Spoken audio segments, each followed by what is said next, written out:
Hi, this is Brittany from Geekerytv.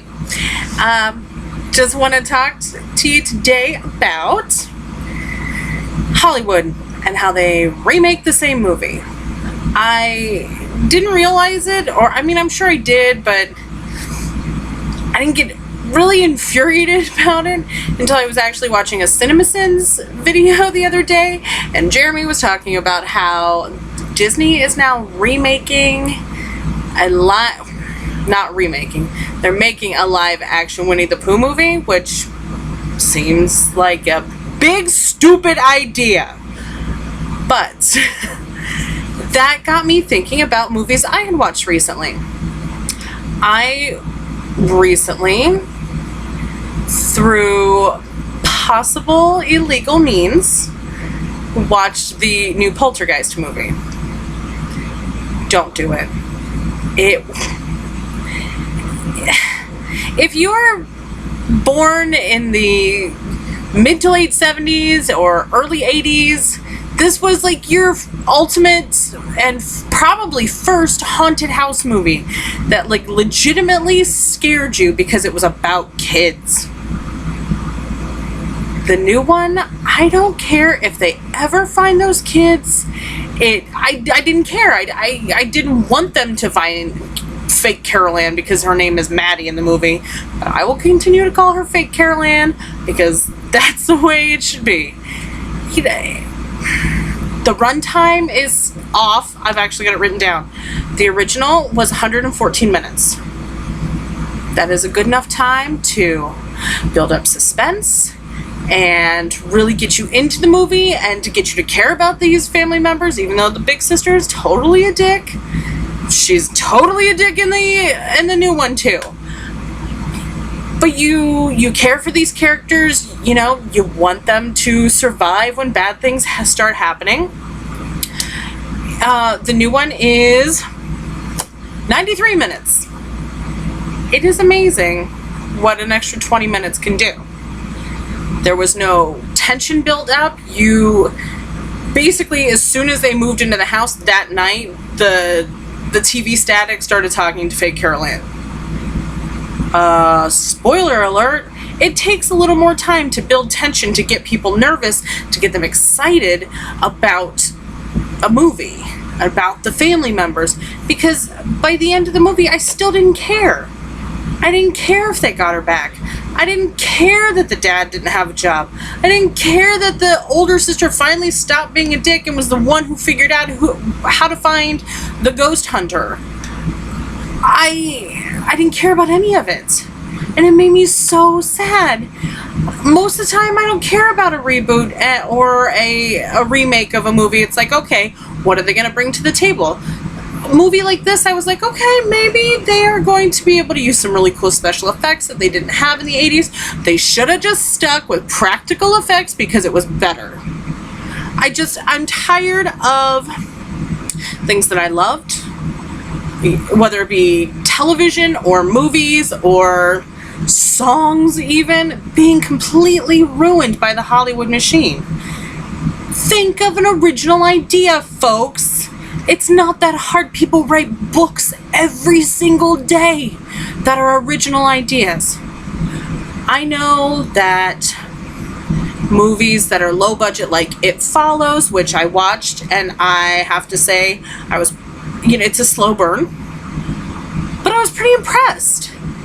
You know, those movies and television shows and things like that are hampered by studios and money and actor recognition, but some of those get through. It Follows, The Babadook, which for some reason still almost a year later is screwing with me. Like, I hear sounds and I'm like, oh shit, I have a moment of legitimate fear. I don't get scared of anything.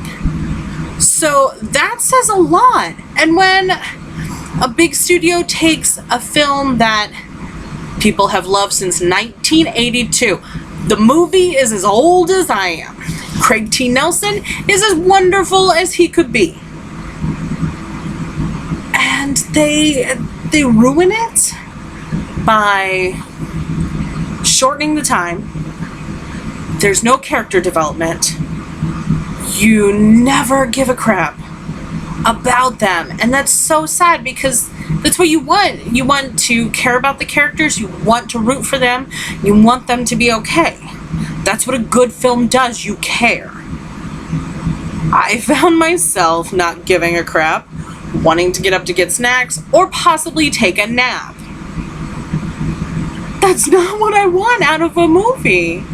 Why do they not see that they're churning out the same old crap, and even the stuff that they're remaking 32 years later, they're doing it no justice. It's so frustrating. Make a film that's original. And even if it doesn't have, I mean, there's not many original ideas left. But make one that you care about, and that you're going to care, air conditioner just kicked on, that you're going to make the audience care about, and you will make money. I don't think this Poltergeist has made any money, basically. I don't know if it's even made back what it cost. Honestly, I didn't do any research because I just don't. That's how much I don't care. I want to. I was excited. I was like, yes, Sam Rockwell. I love him. Poltergeist is a great story. I love this story. It's part of my childhood. It's one of the first horror films I saw that I was like, okay, I'm scared, but I like this. I like this feeling of being scared. 32 years later, I'm still watching horror movies all the time, partially because of Poltergeist. And why do we have to change things that are pertinent to the story? All of a sudden, it's not an Indian burial ground? Come on! Is it because we have to be so PC we can't even say Indian burial ground? Because that is crazy town. Instead, it was just a cemetery. Which was really frustrating, because I think part of the allure of it is that, okay, there's not a lot of Indians roaming around anymore. Sorry, Native Americans. And so there was that whole, like, there's a mysticalness to them that, you know, makes it kind of, you know, a little scary and a little eerie, and it was part of the story. It was an important part of the story. But instead it was just a cemetery where some random strangers told them about it. It just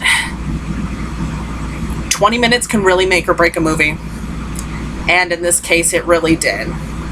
I'm super bummed because I wanted to like it so much. And I can't explain how much I did not care about any of the characters. I was like, oh, older sister's a bitch. She wants a cell phone and watches like a generic Ghost Hunters television show. Middle child, the brother, is scared of everything. The most legitimate scary moment of that movie had to do with the little brother.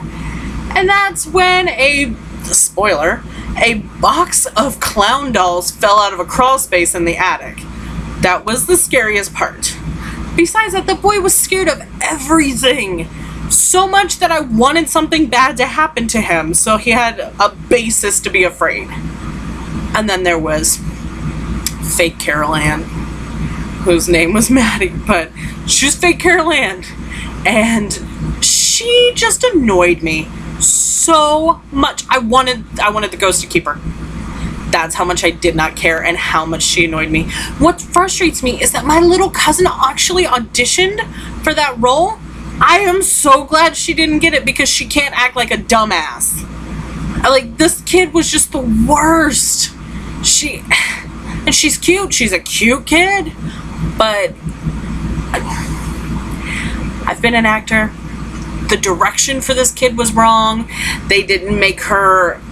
Even when you knew she was in trouble, you didn't care. You were just like, okay, they can keep her. She's annoying. It was very frustrating.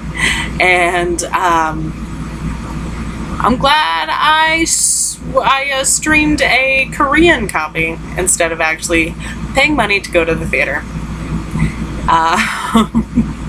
I have nothing good to say about it. On that note, have a good day.